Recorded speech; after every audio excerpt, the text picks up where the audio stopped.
national team roster. That's right, Gregg Berhalter calling in his list for the upcoming games against Trinidad and Tobago. Remember, it's a two-leg quarterfinal for a spot in the CONCACAF Nations League semis and that ticket to next summer's Copa America. 20 of the 24 players from the last window called in. There are some key absences. No Christian Pulisic, no Tim Weah. They're out with injuries. Johnny Cardozo, also a late scratch. He's withdrawn with an ankle injury. Just one MLS player on this roster. That's Miles Robinson. A couple notes, both Aronson brothers make the team. So does Alex Sendejas, Kevin Paredes as well. There's some more options out wide. Balogun and Pepe, your two nines. Your goalies, Matt Turner, Ethan Horvath, and Gaga Slonina. Let's hear from the man who made the roster, Gregg Berhalter. Here he is. Yeah, you know, both of them, it's not too seriously. It's not too serious, but unfortunately aren't going to be able to participate in this camp. And, you know, we see them on track to get back to play soon, but, you know, it's too short of a deadline. So they won't be involved. Yeah, you know, Ethan's situation is temporary. We hope in the winter things will be sorted out where he will start to get game time. I had a conversation with Matt. I called him immediately, and this is part of playing in the best league in the world, right? I mean, this is all part of a player's journey. There's ups and downs, and for him, it's about being mentally strong enough to endure this. And you've seen it. You see it every week.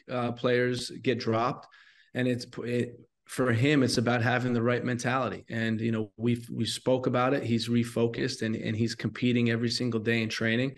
And wait until he can get an opportunity again. All right, so Gregg Berhalter clearly focused on the goalie situation there, Herc. We're focused on the absence of Christian Pulisic and Tim Weah. With those two guys out, who do you think has to step up here against Trinidad and Tobago? Yeah, I got a few names, and I'll try to keep it as brief as possible. Let's go with the first one. It's got to be Futbol and Balogun. Listen, Futbol Balogun's a guy who's kind of fell off the picture, if you will, for a bit. 4 games without a goal for Monaco. In those 4 games, one of those games he got pulled at half, minute 45. And the other one of those games, he actually only played 17 minutes. It's a guy that maybe was at his height last season. And we've been giving him the benefit of the doubt with Ricardo Pepi kind of being in that substitute role for both club and country. But this is a guy that absolutely needs to step up. Another one is Gio Reyna. Gio Reyna, who needs to kind of seek refuge with the U.S. men's national team, a la Christian Pulisic at his time at Chelsea, when he wasn't getting that playing time because he's not been playing for Edin Terzic in Dortmund.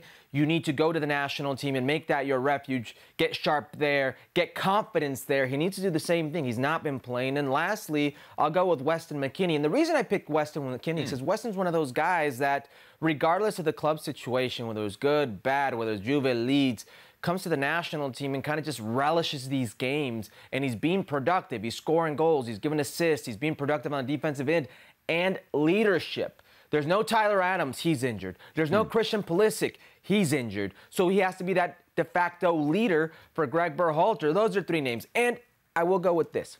The last one I will add there. I would like to see a situation where Sergiño Dest, in the absence of these true wingers, gets a run as a winger. That's right. That's right. Anthony Robinson one side and Joe Scally the other. And let Sergiño, right now, we know how confident he is. We know how much it's appointment viewing with PSV. Yes, it's right. Producer Beto just right now said we've seen his hype videos, and I love it. I hate it, but I love it. Let the man do what he does going forward at the national team level in this game. I don't mind it. I actually love it. Those are 4 names that I think need to, in the absence of these 2 players, step up. For those wondering where we were seeing Sergiño Dest highlight reels, it was on his very own Instagram. You know, Correct. If no one's going to be your PR machine, then you better do it yourself. So, yeah, I'm interested that you say Sergiño Dest further up the field. Of the names that you mentioned, Herc, when I think of replacing Christian Pulisic and Tim Weah and what they bring to this team, I think they most consistently bring danger, and they're the kind of 2 guys you would most pick to create goals, or at least create goal-scoring chances.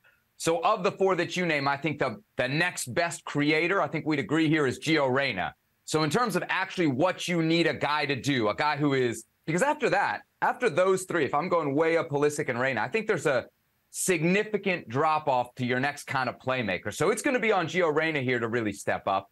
And then it's to the other guys in that position, right? Like, who's going to get the minutes that Pulisic and Weah are vacating? We've seen Kevin Paredes get called in. We've got both Aronson brothers on this team, although Paxton's listed as a midfielder, Brendan listed out wide. And then Alejandro Zendejas, as we see him all the time with Futbol Americas, who's playing very, very well right now.